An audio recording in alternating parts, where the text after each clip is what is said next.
भारतीय दहशतगर्द। ये जंग नजर नहीं आती लेकिन लड़ी जा रही है। भारतीय खुफिया एजेंसियों की साजिश, दहशतगर्द तंजीमों के खतरनाक मंसूबे और एक मर्द मुजाहिद की जुर्रतमंदाना जवाबी कार्रवाइयाँ। दुश्मन जहां भी होगा हम वहां पहुंचेंगे। भारतीय दहशतगर्द।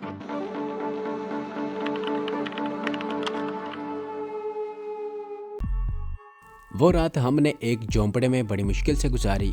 मच्छरों ने झोंपड़े के अंदर और बाहर यलगार कर रखी थी। इतने मच्छर मैंने आज तक किसी जंगल में नहीं देखे थे। ऐसे लगता था कि जैसे हम मच्छरों के कारखाने में आ गए हैं, जहां एक सेकंड में 1000 मच्छर पैदा हो रहे हैं। हम उन खूनी मच्छरों से बचने के लिए वहां आग भी नहीं जला सकते थे। खतरा था कि वहां आग देखकर कोई आ ना जाए। खुदा खुदा करके रात खत्म हुई और मच्छरों से पीछा छूटा। सुबह हमने एक दूसरे का चेहरा देखा।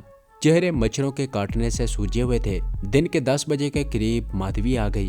हम उस वक्त झोंपड़े के अंदर चुप कर बैठे हुए थे। वो हमारे लिए खाना वगैरह लाई थी। हमारे चेहरे देखकर और मच्छरों के हमले का सुनकर कहने लगी, तुम लोगों ने बड़ी अक्लमंदी से काम लिया है कि आग रोशन नहीं की। ये जगह बदरूई स्टेशन से ज्यादा दूर नहीं है और आग को देखकर कोई ना कोई जरूर इधर आ जाता। स्टेशन पर एलोर पुलिस ने नाकाबंदी की हुई है। उसने हमें इतना डरा दिया कि दूसरी रात भी हमने आग न जलाई और मच्छरों से हाथापाई करते रहे। दूसरी रात भी आंखों में ही कट गई। दूसरे दिन माधवी दिन के 12 बजे आई। वो घबराई हुई थी। कहने लगी, बदरुई घाट स्टेशन पर रात पुलिस एक ट्रेन को रोककर 2 घंटे तलाशी लेती रही है। उसने कैप्टन जमशेद की तरफ देखकर कहा, माय डियर कैप्टन जमशेद, मुझे मालूम ही नहीं था कि पुलिस के पास तुम्हारी तस्वीर मौजूद है। ये तस्वीर जेल में ली गई थी। अब तुम लोगों का यहाँ से फौरी तौर पर निकलना और भी मुश्किल हो गया है। कैप्टन जमशेद ये सुनकर हक्का बक्का सा होकर रह गया कि जेल के हुक्काम ने उसकी तस्वीर पुलिस को दे दी थी। कहने लगा, जहाँ तक मुझे याद पड़ता है जेल में मेरी कभी कोई तस्वीर नहीं ली गई थी। माधवी ने उसकी बात काटते हुए कहा, ये तुम कैसे कह सकते हो? तुम्हें वहाँ इतना टॉर्चर किया जाता था कि तुम्हें तो अपनी होश नहीं थी। तुम कई बार बेहोश हो जाते थे। जेल के लोग तुम्हारी तस्वीर किसी वक्त भी उतार सकते थे। हम पर माधवी की बातों ने मायूसी तारी कर दी। जब मैंने उसे पूछा कि इस जहन्नम के झोंपड़े में हमें और कितनी रातें गुजारनी होंगी, तो वो बोली, मैं अभी इस मामले में कुछ नहीं कह सकती क्योंकि पुलिस चारों तरफ फैली हुई है। पीछे बदरुई घाट स्टेशन पर तो पुलिस ने छावनी डाल दी है और मेरी इतला के मुताबिक पुलिस के गश्ती दस्ते दरिया के दोनों जानिब तुम्हारी तलाश में गश्त कर रहे हैं। ये सुनकर हम पर मजीद मायूसी छा गई। माधवी अगले रोज आने का कहकर चली गई। दिन हमने झोंपड़ी के अंदर और कभी झोंपड़ी से बाहर निकलकर इधर उधर झाड़ियों और दरख्तों के पीछे चुप कर गुजार दिया। तीसरी रात को आसमान पर बादल छा गए। बिजली चमकने लगी, बादल गरजने लगे और मूसलाधार बारिश शुरू हो गई। हम झोंपड़ी में बैठे थे। बारिश की वजह से मच्छरों से थोड़ी सी निजात मिल गई थी, मगर एक और मुसीबत नाजिल हो गई थी। झोंपड़ी की छत जगह जगह से टपकने लगी। पहले टपकती रही। अगर आप इससे रिलेटेड मज़ीद वीडियोस देखना चाहते हैं तो हमारे चैनल को सब्सक्राइब करें और बेल आइकन को दबाकर ऑल नोटिफिकेशन ऑन कर लें ताकि हमारी तमाम आने वाली वीडियोस आप तक बआसानी पहुंच सके। फिर परनालों की शक्ल में पानी झोंपड़ी के अंदर हमारे ऊपर गिरने लगा। हम कभी एक तरफ हो जाते और कभी दूसरी तरफ हो जाते। झोंपड़ी नशेबी जगह पर थी, उसके अंदर भी पानी आ गया। हम झोंपड़ी से निकलकर बारिश में भीगते हुए जरा ऊपर एक ऊंची जगह पर दरख्तों के नीचे चले गए। अंधेरे में कुछ नजर नहीं आता था। दरख्त बुरी तरह टपक रहे थे, मगर हमारे सामने दूसरी कोई जगह नहीं थी। वहाँ एक दूसरे के साथ लगकर बैठे रहे और रात गुजार दी। बारिश पिछले पहर रुक गई थी। बैठे बैठे दरख्त से टेक लगाकर बारिश में टपकते दरख्तों के नीचे किसी वक्त थोड़ी देर के लिए सो भी गए थे। दिन की रोशनी में देखा कि नीचे झोंपड़े बारिश के पानी में तैर रहे थे। हम उसी जगह पर बैठे रहे। आधा दिन गुजर गया। माधवी की गाड़ी कहीं नजर न आई। भूख और प्यास महसूस हो रही थी। हमने पिछली शुरू रात को थोड़े से चावल खाए थे और पानी पिया था और अब दिन आधा गुजर गया था। मैं तो इससे भी ज्यादा भूख और प्यास बर्दाश्त कर सकता था, मगर कैप्टन जमशेद के होंठ प्यास से सूख रहे थे। कहने लगा, मैं बारिश का पानी पीने लगा हूँ। मैंने उसे कहा, जिसे तुम बारिश का पानी कहते हो उसमें गंदा पानी भी शामिल है। ये पानी से बीमार पड़ जाओगे। तीसरे पहर जाकर कहीं बारिश का पानी उतरा। और हम कीचड़ में से गुजरते हुए झोंपड़ी में आ गए। ठीक उसी वक्त माधवी की एम्बुलेंस आ गई। उस वक्त मुझे माधवी पर सख्त गुस्सा आ रहा था। मुझे यूं महसूस होने लगा था जैसे इस औरत ने जानबूझकर हमें रोक रखा है और हमें पुलिस का खौफ दिलाकर आगे नहीं जाने दे रही। वो हमारे लिए खाना और गर्म कॉफी से भरा हुआ थर्मस लाई थी। कहने लगी, रात की बारिश ने हर तरफ जल थल एक कर दिया है। मैं तुम्हारे लिए कीमे की खिचड़ी पकवा कर लाई हूँ। यह हैदराबाद की खास सौगात है। मैंने किसी कदर तल्ख लहजे में कहा। मैडम माधवी, प्लीज हमें वाज़े तौर पर बता दो कि आखिर हम कब तक यहाँ पड़े रहेंगे। माधवी संजीदा हो गई। कहने लगी, क्या तुम ये समझते हो कि मैं तुम्हारे साथ ड्रामा कर रही हूँ? ठीक है, अगर तुम्हें मुझ पर भरोसा नहीं रहा तो बेशक यहाँ से चले जाओ, लेकिन अगर पुलिस ने तुम्हें यहाँ से निकलते ही पकड़ लिया तो हरगिज़ मेरा नाम किसी के आगे न लेना।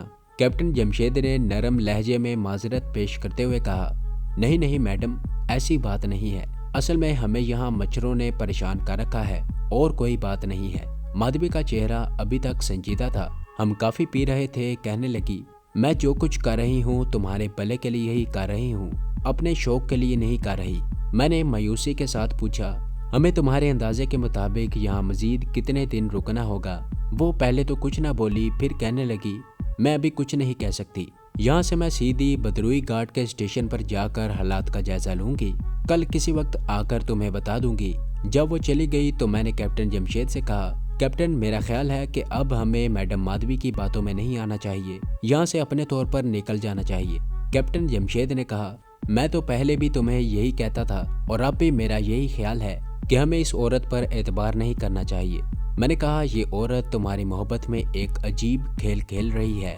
जहाँ तक मैं समझ सकता हूँ ये औरत तुम्हें अपने से अलग नहीं करना चाहती, ये मोहब्बत का नफी खेल खेल रही है। कैप्टन जमशेद के चेहरे पर सोच की लकीरें उभरने लगी। मेरा भी यही ख्याल है। तो तुम फिर क्या कहते हो? मैंने जवाब में कहा, कल का दिन देख लेते हैं, देखते हैं कल ये औरत आकर हमें क्या बताती है। वो दिन और रात भी हमने झोंपड़े में और कभी झोंपड़े से बाहर दरख्तों में गुजार दी। दूसरे दिन बारिश न हुई, जिसके लिए हमने खुदा का शुक्र अदा किया। अगले रोज दोपहर के वक्त माधवी आई। वो घबराई हुई थी या घबराहट की अदाकारी कर रही थी।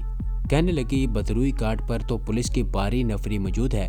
पुलिस के पास कैप्टन जमशेद की तस्वीरों की कापियां मौजूद हैं और पुलिस हर मुसाफिर को गौर से देखने के बाद स्टेशन से बाहर जाने की इजाज़त देती है।